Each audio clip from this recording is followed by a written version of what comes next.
የተከበራችሁ የዝቋላ ወረዳ የቴሌቪዥን ዝግጅታችን ተከታታዮች በዛሬው ዝግጅታችን በዝቋላ ወረዳ በ2018 ዓ.ም እየተከናወነ ያለውን የበጋ መስኖ ስራ እንቅስቃሴ ልናስቃኛችሁ ወደናል። እስከ ፕሮግራማችን ፍጻሜ ከኛ ጋር እንድትሆኑ የአክብሮት ግብዣችን ነው።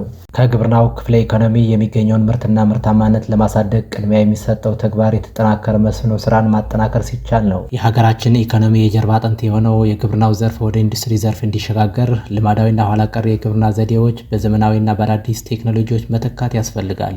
የ011 ቀበሌ የመስኖ ተጠቃሚ አርሶ አደር ዳዊት ወልዱ አርሶ አደሩ ማህበረሰብ በመስኖ ከፍተኛ ለውጥ እያስመዘገበ ይገኛል። ያው ያለው ነገር ሽንኩርት ያው እንደምታዩት ጥሩ ነው። ሆኖም እያለ ግን የኢኮኖሚው የማዳበሪያና የነዳጅ ችግር ግን ያጋጥመናል። ነዳጅ ልናመጣ ብንገዛውም 7200 ብር ነው ነዳጅ አንድ ጎማውን የምንገዛው። ማዳበሪያ የምንገዛው ደግሞ አንዲቷን ቁምጣ 3300 ብር ነው የምንገዛው። ስለዚህ ይሄን እየገዛነ በወቅቱ ልናገኝ ስለማንችል ደግሞ በተባይ ተከታታይ ሆኖ ደግሞ ያን ችግሩ ሲጋጠም ተባዩ ጋር ደግሞ ያግዛል እንዲጋለጥ ያደርጋል። ለተባዩ በወቅቱ ስላላገኘን በወቅቱ ስላልተጠቀምን ይሄን ቀውስ አጋጣሚ ሆኖ እንትን እንላለን። በግብርና በኩል ሙያዊ ድጋፍና ክትትል እየተደረገላቸው መሆኑንም ገልጸዋል። ያው ግብርኖቹ ይከታተላሉ ያያሉ፣ ትክክል ነው። መድኃኒቱ ደግሞ እንትን እንችለው የሚረጨው ደግሞ መድኃኒቱ አይገኝም አይታወቅም እስካሁን ነበር። ዝሮ አሁን በትንሹ ጊዜ ከጥቅምት ወደዚህ ከታህሳስ ወደዚህ መድኃኒቱን ትንሽ አግኝተን ተሻሽሎ ሆኗል። ያው የምናጠጣውን በወቅቱ ያው እስከምናመጣ እንትን እየተዳከመ ነበረ። አሁን በወቅቱ አግኝተን ደግሞ ትንሽ ሊመለስ አሁን የዚህ በመስከረም የተተከለና በጥቅምት የተተከለው እኩል አይደለም።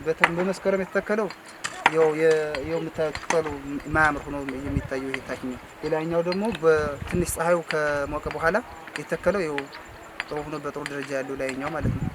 እና በዚህ ደረጃ አለን። ያው ትንሽ ያው የእንትኑ ቀውስ ያጋጥማል። የማዳበሪያና የነዳጅ ችግር አለ። ከዚህ በበለጠ በተሻለ ሁኔታ ምርትና ምርታማነትን በጥፍ ለማሳደግ ለመስኖ ግብዓትነት የሚያገለግሉ አቅርቦቶች ተጠናክረው መቀጠል እንዳለባቸው የመስኖ ተጠቃሚ አቶ ወልደ ተንሳይ ወልደ ጊዮርጊስ ተናግረዋል። መስኖ ልማድ አለኝ። መንግስት ጠቅላላ እኒህን በማህበር ነው ያወሳሰነ። ምስገና ቢያጠፉትም ነገ በምስክር የሚሆን ነገር ነው። ይከታተላል። በዚያ ልክ ዘመኑ ጋር ላምባው ማዳበሪያው ሁሉ ነገሩ ሁሉ ውድ ሆኖ እናነሳም አቅም እያጣን መንግስትም ሲቋረጥ እየጎደለው ስንጠቀም እየተጠቀምን ያለነው።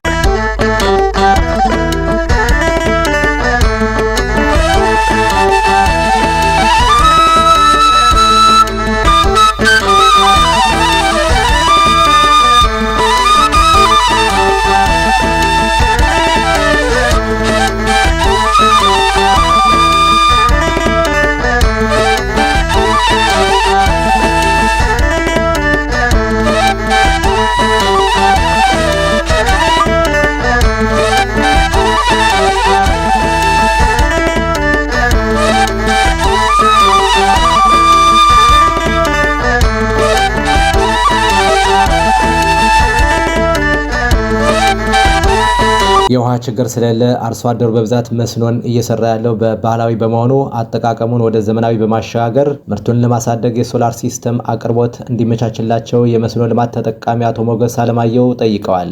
በመስኖም የምንተዳደሩ ሰዎች አለን። ዞሮ ብዙ መሬት ደግሞ ባዶ ያደረ መሬት አለ። በችግር ማለት ነው፣ በአቅም ችግር፣ በሶላር ምክንያት፣ በነዳጅ ምክንያት ለምሳሌ አሁን የሚበዛው አሁን ይሄ በባህላዊ መስኖ ነው የምንጠቀመው። ዞሮ ብዙ ጉልበት እየጨረሰ ስለሆነ እንዲያው እውነት መንግስት ካለ ሶላር እየተተከለ ስለሆነ በብዛት ሶላር ይመጣልን። ብዙ መሬት አለ።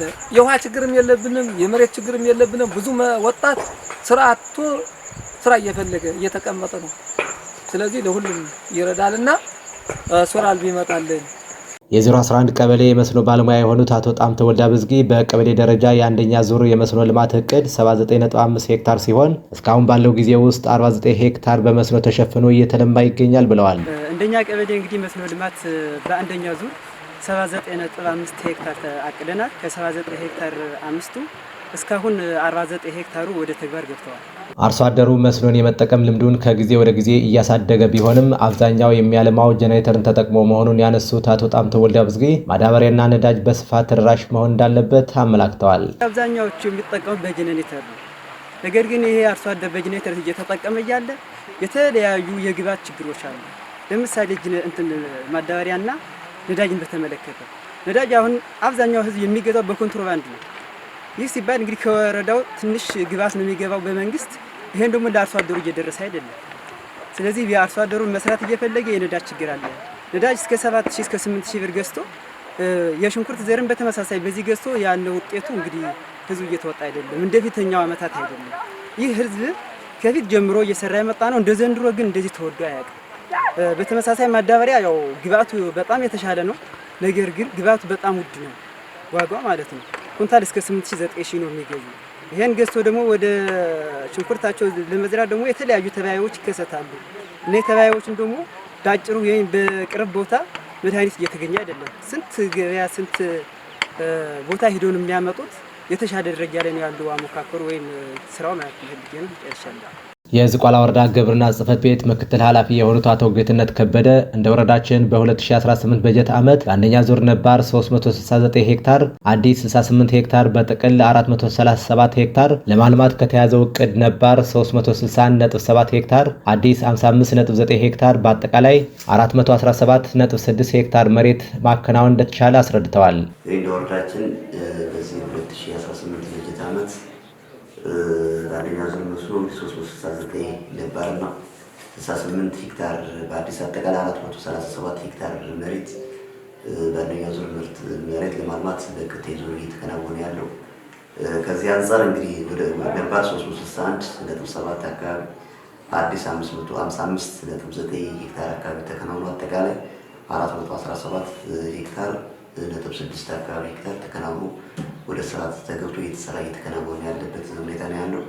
አርሶ አደሩ ከባለፉት ዓመታት የተሻለ ልምድ ስላካበተ ከጊዜ ወደ ጊዜ የተሻለ ለውጥ እያስመዘገበ ይገኛልም ብለዋል። አርሶ አደሩ በተሻለ ሁኔታ ከጊዜ ወደ ጊዜ ቁጥሩ ሄክታሩ እየጨመረ እየሄደበት ነው ያለው። ከዚህ አንጻር የተሻለ ለውጥ እየተመዘገበበት ነው ያለው።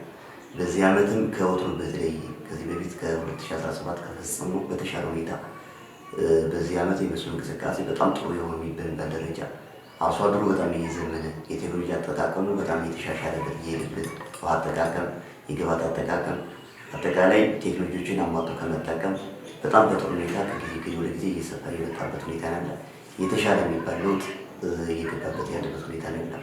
ጥሩ እንቅስቃሴ ነው የጀመርነው የሚል ሀሳብ ነው ያለን። አጠቃላይ ከዚህ በፊት የነበሩ ችግሮች ነበሩ። ለምሳሌ አጠቃላይ የግብርና ባለሙያዎች ምክረ ሀሳብ ያለመቀበል፣ ምርጥ ዘሮችን ያለመጠቀም፣ በካላንደሩ መሰረት ያለመጠቀም ከብቶች ችግሮች ነበሩ ከአርሶ አደሮች። አሁን ላይ ከጊዜ ወደ ጊዜ በጣም እጅግ በጣም በተሻለ ሁኔታ ተሻሽሎ አርሶ አደሩ አሁን የቴክኖሎጂ አጠቃቀም ላይ አንዳንዴ በጣም ምርት ላይ ተጽዕኖ ከሚፈጥራቸው ማዳበሪያ ያለመጠቀም፣ የሰው ሰራሽ ወይ የተፈጥሮ ማዳበሪያ አርሶ አደሩ ያለመጠቀም ችግር ነበር። የውሃ አጠቃቀሙ በተለይ በማጥለቅለቅ በተለይ የተለመደ በቀለበት ያለመጠቀም ችግሮች ነበሩ። ያ ደግሞ ማዳበሪያ የማባከን ችግሮች ነበሩና አሁን ላይ በጣም በጥሩ ሁኔታ አርሶ አደሩ የተጠቀመበት ያለበት ሁኔታ ላይ ጥሩ የሚባል በዚህ ዓመት የምንፈልገውን ያቀነውን ምርት እናመርታለን። የተሻለ ጥሩ ነው የሚል ነገር እንዳለን ለማለት ነው። ከአሁን በፊት በተደጋጋሚ በአርሶ አደሩ ሲነሳ የነበረው የነዳጅና የማዳበሪያ አቅርቦት አሁን ላይ በመጠን ደረጃ የተሻለ ነው ያሉት አቶ ጌትነት ዋጋው በወረዳ ደረጃ ስለማይወሰን በዚህ የሚፈታ አይደለም ብለዋል። ነዳጅ ከዚህ በፊት በጣም 2017 በጣም በከፍተኛ ሁኔታ ችግር ሲያጋጥም የነበረ ነው። እሱ ችግር በዚህ ዓመት ተቀርፏል። ምናልባት አርሶ አደሮች ላይ የዋጋ መጋነን አለ የሚል ካልሆነ በስተቀር በበቂ ሁኔታ ዛሬ ችግር የለም። ነዳጅ አለ፣ በጥሩ ሁኔታ እየቀረበ ነው ያለው። ምናልባት ዋጋው ከላይ ነው ተተምኖ የሚመጣ እኛ በእኛ ብቻ የምንወስነው አይደለም። ዋጋው እኛ በእኛ ብቻ የሚፈታ አይደለም። ነገር ግን በመጠን ደረጃ ግን አርሶ አደሩ በሚፈልገው ሰዓት በሚፈልገው ደረጃ ግን ነዳጅ በበቂ ሁኔታ እየቀረበ ነው ያለው። ሁለተኛ ማዳበሪያ ነው። ከዚህ ቤት አንድ ፎቶ ሲያጋጥም የነበረ ችግር በዚህ ዓመት ምንም አይነት ችግር የለበትም። ምንም አይነት ችግር የለበትም። ከ1000 ኩንታል በላይ ወረዳችን ላይ መካዘን ላይ ይዘናል። ከ1000 ኩንታል በላይ ማለት ነው። ስለዚህ በቂ የሚባል ማዳበሪያ አለ። ሌላው የግብዓት ትስስር ችግሮች ናቸው። አርሶ አደሩ ካመረተ በኋላ ወደ ሌላ አካባቢ ላይ ወስዶ ለመሸጥ ትንሽ የምርት ችግር አለበት የሚል ነገር እሱን ንግድ ጋር ተናገር ቀድመን ማለት ነው። ምርቱ መሬት ላይ እያለ ምን ያክል ምርት ይመረታል አሁን እያሰብን ያለ ነው። ምን ያክል ምርት ይመረታል፣ እሱ ምርት የተመረተው እነማን ይቀበሉ የሚለው ነገር ንግድ ጋር እየተነጋገርን አሁን በተሻለ ሁኔታ ወደ ላይ አካባቢ ወስዶ እስከ መቀሌ ድረስ ከአዲስ አበባ ድረስ አርሶ አደሩ ምርቱን ያመረተው ምርት ወስዶ የመሸጥ በጣም በጥሩ ሁኔታ እየተደረገበት ነው ያለው። ውድ የዝቋላ ወረዳ የቴሌቪዥን ዝግጅታችን ተከታታዮች በዝቋላ ወረዳ በ2018 ዓ.ም እየተከናወነ ያለውን የበጋ መስኖ ስራ እንቅስቃሴ አዘጋጅተን ያቀርብላችሁ እኔ መልካሙ አስማማው ከካሜራ ባለሙያው ምትኩ መላሽ ጋር በመሆን ነበር። ቀጣይ በሌሎች ዝግጅቶች እስከምንገናኝ ቸር ያቆየን።